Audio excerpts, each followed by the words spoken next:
Hey guys, welcome to section 4.1. We'll be titling this part Caves. It's relatively straightforward. We'll be introduced to a couple of new enemies here and a couple of puzzles. While the puzzles aren't hard, you want to take the most optimal line for them. So the first enemy that we're going to be introduced to here is called, well, they're not called Deimos, but they're pretty much the small insects that appear in the previous Resident Evils.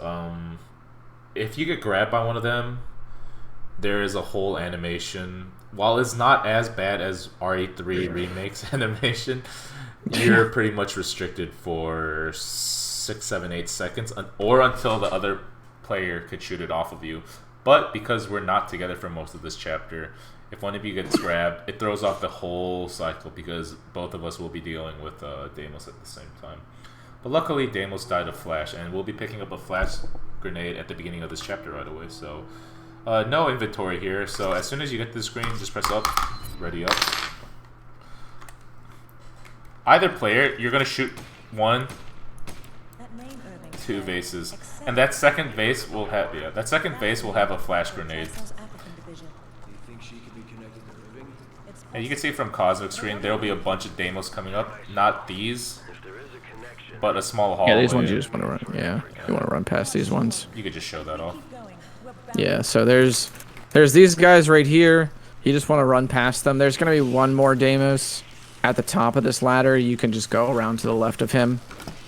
It's whatever. And then you want to get right around to the bend here of this where you start to see them kind of creeping out. And then wait a second and then throw the flash nade so that they all just go down. There's 2 treasures here. If you feel confident in doing this, you can just shoot it for your partner. If they're like right behind you, then you can just let them shoot it. This next bit here, as you can kind of tell just from this cutscene, people will be going their individual ways. It's just relatively crisp movement. There's a bit of RNG on the Sheva side and a treasure you have to pick up prior. So we'll just go ahead and show it. There are 2 archers that, because the archer aggro is so RNG in this part, you don't know where they'll shoot or where they'll shoot or when they'll shoot, so it's a bit of RNG on Sheva's end. So you can just see the lines from our point of view. There's a treasure right here you're going to want to grab. And you can wait for Chris. You can open these 2 vases while he's activating a checkpoint up ahead and a cutscene. Let's escape once. And right here, there's a vase and a fire pit that you want to kind of knife. If you do it correctly, you can just knife both of them at the same time. It's pretty whatever, but it's nice to not have to pull out the knife a second time. You also want to grab the treasure that's right here on this guy. You have to investigate it first, and then you can pick it up. Yeah, you can reset. So right there is a bit of bad movement and bad RNG from me. The first shield guy, you don't have to somersault. Usually he leaves space on the right side of him, but sometimes you get unlucky and he stands right in the middle. So hopefully we can show it off one more time. Go ahead. We show it off one more time. The proper RNG. Yeah, there we go. There's the proper knife there. No, I'm not getting bad RNG on the shield guy, actually. F. You want to run to the right of these arrows. So as soon as you hit here, quick turn to the right. Quick turn again. Nope, did not make it. So if you're too slow, you won't be able to make it before these shield guys come. And you want to reset? Yeah. Okay. Yeah. So what you can do is Chris here for the Sheva is that if they're not confident in the line that they're taking, you can stun these enemies coming out of this room. And the way you'll position for that, this is why this knife right here is kind of important because it helps you get in position faster. So you can just shoot this face here just to prep it and then kind of get in this position here where you can see this last doorway right here. And these guys will be coming out the doorway. You can just stun them and then you'll be good to go. A bit of RNG there that just comes down to your comfort of the game. It'll be a dual action here followed by a quick time land. If you don't land, you don't lose time, you just get hurt. So this upcoming pit is, I would say it's a puzzle. But as a Sheva player, since you're gonna wait till Chris comes and jump down together with him.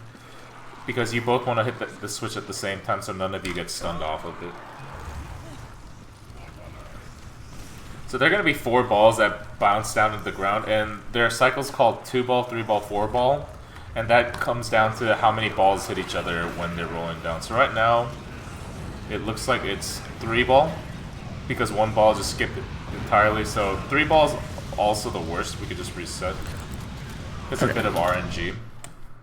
2 ball, what'll happen is the 2 balls will just collide in the middle and open the way in the middle. Same idea with the 4 ball. The 4 balls will just bounce off each other and leave the middle open for you to run to the door. 3 ball is where it gets a little bit complex. So, generally, because the Chris player is getting aggroed, the Sheva player will just call it and just go on ahead to deactivate the treasure, or it's not treasure, trap. Yeah, as Chris, you're very likely to get hit here. The enemies just all kind of seem to aggro to you. So that was a 4 ball right there. You see the 4 balls bouncing off each other and just left the middle open after a little bit of a wait. Yeah, so just run to the end here with Sheva after you're done. Like I said, try and have a decent amount of health here because you will probably take damage there. You probably will get hit at least 1 or 2 times. It's very rare that I don't get hit there. And it is a little bit of time loss, but, you know, them's just the breaks. So this part, it's going to be F for run, V for jumping across 3 chasms into a double AD, into an AD save. So F, F, F, F, F, F, F into a V jump. We're going to do that 1 more time, and then you're going to spam A and D, the rest of Chris, as fast as you can, off the cliff. Final jump and spam AD. And that is that quick time event.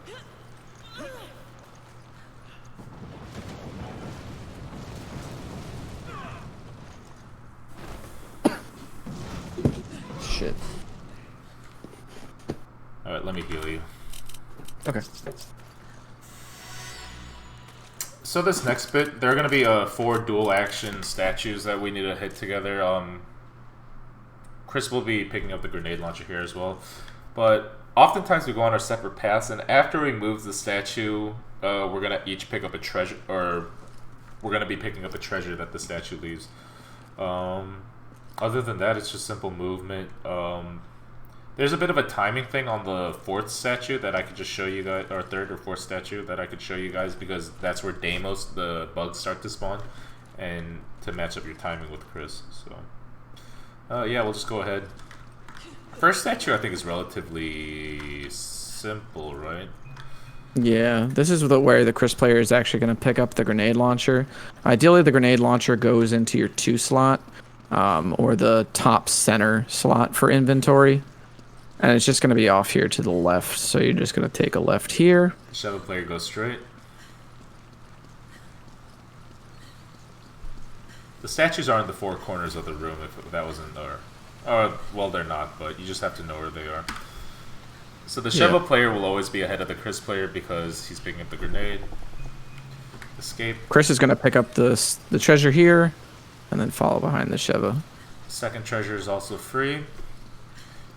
The Sheva will be picking up the treasure because after the second statue, enemies will start to spawn, and because Chris has a bigger body model, we want him to go first. To have to dodge, do all the annoying dodges. So pick up this player right here. So you can see I'm about 10 feet behind Chris, and this should enable me to take the opposite path. As we said so many times before, if they hit Chris to the right, we're gonna go to the left. So. Oh boy, that was wild. Until that That's some wild aggro, yeah. We can reset to show it off. Yeah, I'm just gonna reset it. And when you hit that cutscene, it's always gonna put you facing towards that bridge, so you want to actually quick turn to the right, and then you'll be able to do the thing. There you go. So like that. And then boom, you're gonna come around here. Lol. That line there on the right should work, but for some reason these guys are just not playing nice today. Robin Hood here, you can usually just run to his right. I'm really getting like a lot of bad aggro here, but it's fine. You want to just reset that 1 more time? Yep. And then that'll be the 3rd statue. Yeah, that's going to lead you to the 3rd statue. Okay. So let's see if I can actually get a good line here. So many things theoretically in Resident Evil 5 are super easy, but it's the bit of RNG that comes into the factor, much like any speedrun. So yeah. So there we go. There's that. And then you can just take around the right here. That guy can eat it. You just take the right here as well. You take the left there. Yep. There we go. And that is much an better. ideal situation. Yep. So that's the third statue. So the fourth statue, Chris is going to run on down ahead. Well, it doesn't matter who does, to be honest. So what you're going to do as a Sheva player, you're going to pick up this treasure since he has the longer route. Since your switch is right there, he has to go all the way around. But as soon as he leaves your vision, you're going to count 1 Mississippi, 2 Mississippi, 3 Mississippi, and then start running on ahead. There's a Deimos right here. You're going to unload, at least stun him, kill him. And by the time you get to that, there's another extra one. Okay. Okay, you want to reset right there? Yeah, that's fine. Okay. I just reset. Oh, let's reset it? Yeah, reset. Without the... Okay, so that was an extra Deimos spawn that happens once every, like, billion times. So we'll just show it again properly. Watch it happen again. Yeah, alright. Turns the corner, 1 Mississippi, 2 Mississippi, 3 Mississippi.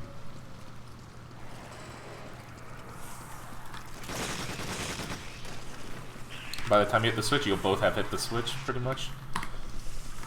Grab the treasure here, turn around, go to the left. If you're slow, obviously you're going to grab, but you want to utilize not quick turning, just the, with your mouse. And then you and Chris should both meet up at the same time, or Chris should be a little bit ahead. So. Yeah, and then you just want to take take the path over to this guy here. Ready up.